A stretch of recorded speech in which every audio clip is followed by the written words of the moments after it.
Over the last few weeks, we've been talking a lot about Manchester United and what different players can be doing better, what Ruben Amorim can be doing better, what the expectations of the fans should be.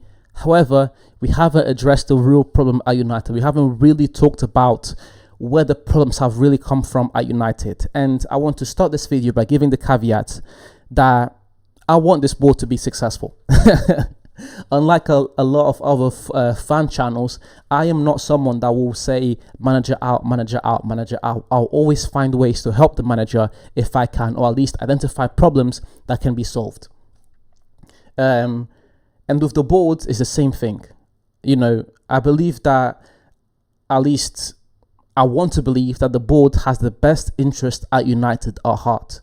Even if it's not from a football perspective, even if it's just from a financial perspective, and the board only wants to make money, they still care about United in a sense, because the better football we play, the more money they're going to get. So I believe that even in the worst case scenario, they still care about the board. I don't believe that we have this conspiracy theory where we've got owners that just want to destroy the club and then leave it as it is. That wouldn't be good for them. That wouldn't be good for us. That wouldn't be good for anyone. So at the bare minimum, these owners want to at least be successful financially, and I want to believe that they also want to be successful on the football side of things as well.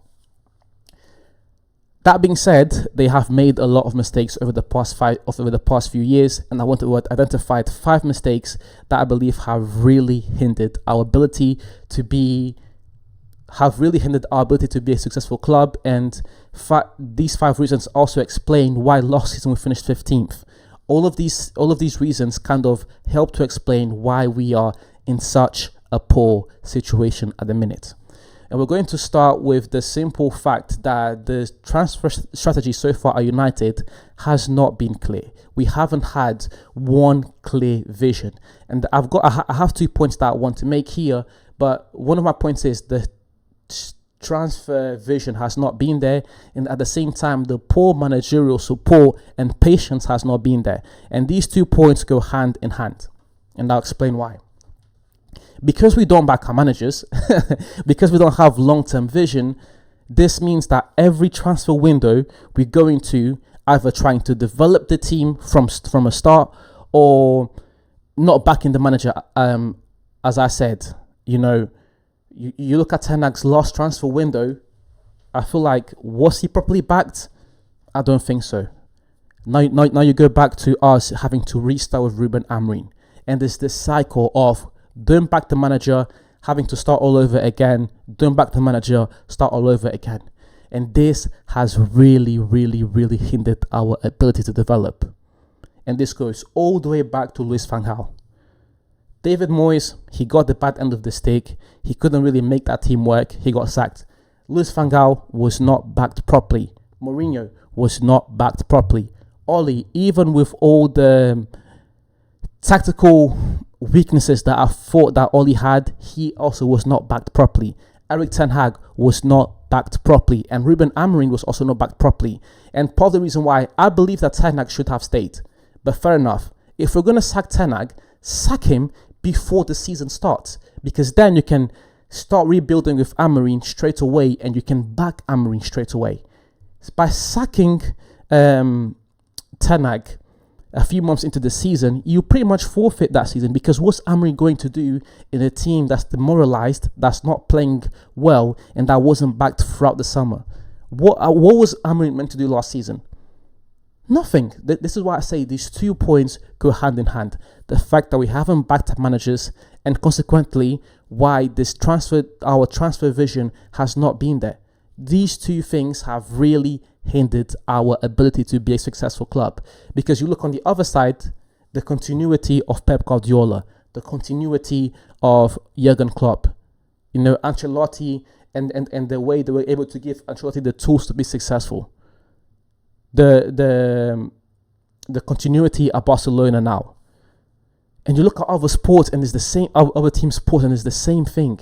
If you want to be successful, you need to have a long-term transfer vision, a long-term youth development, and a long-term coach vision, because the coach is going to influence your players, he's going to influence your culture, he's going to influence your ability to make money. So if you guys only care about the money, if that's the case, Then at least get the football side of things right, because that's going to give you guys more money anyways, and it'll keep us fans happy, because we're going to enjoy good football. And at the end of the day, that's all we're here for. We just want to enjoy good football. We just want to win some trophies. Is that too much? Is that too much to ask for? I don't think it is. Point number 3, ignoring youth development. I've said this, I bang on this so many times, and I've begun to talk about young players more and more on this channel, and it's because it is in the United DNA to develop young players. Again, the class of 99, Rooney, Ronaldo. I keep talking about this because just with those things, you have some of the best players in Premier League history. The class of 99, Rooney and Ronaldo.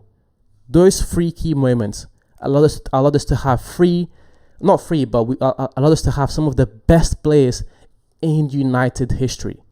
I believe that Rooney and Ronaldo are both within the top 10 greatest football players in Premier League history. Ronaldo, second greatest football player of all time.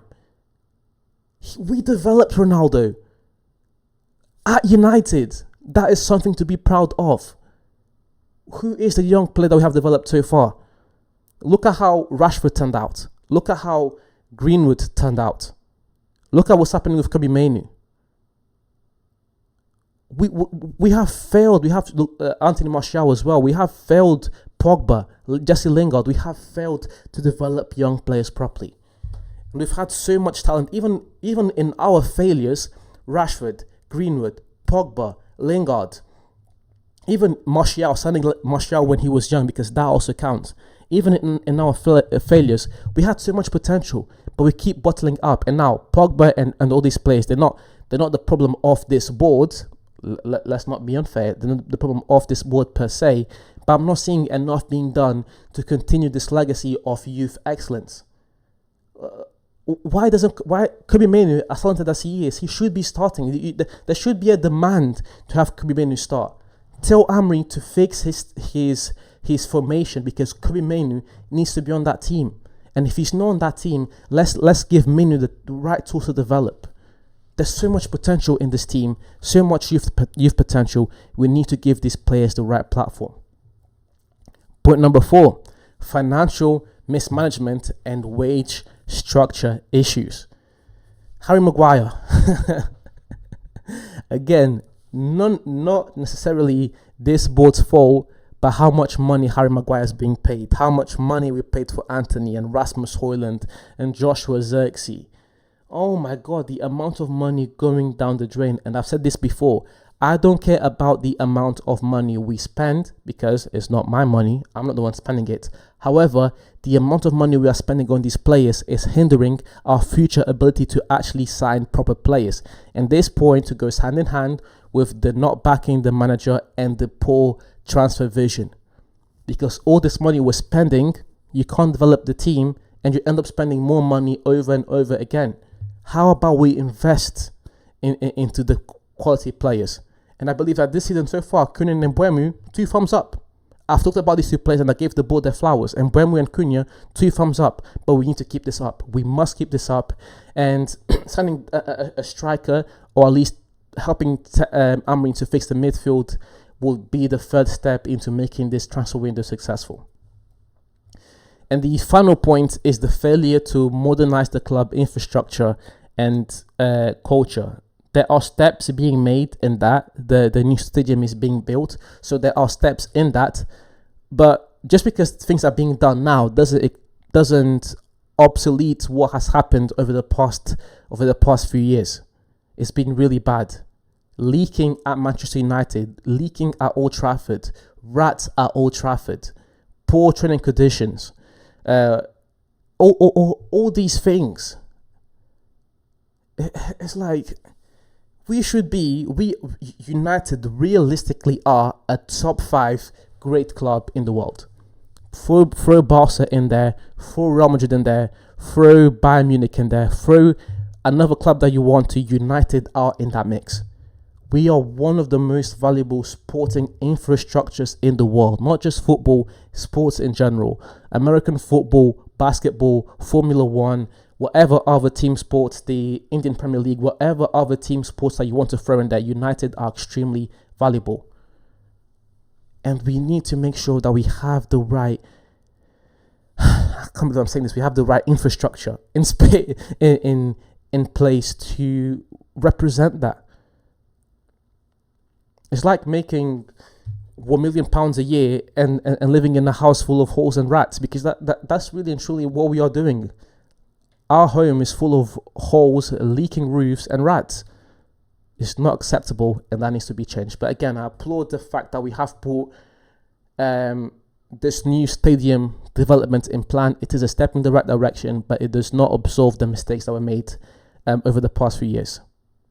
Those are my Those are my top 5 mistakes that have been made United over the past few years. But anyways, guys, as per usual, please leave a like, comment, subscribe, share, do all those things to please help me grow this channel. And as per usual, I'll see you soon.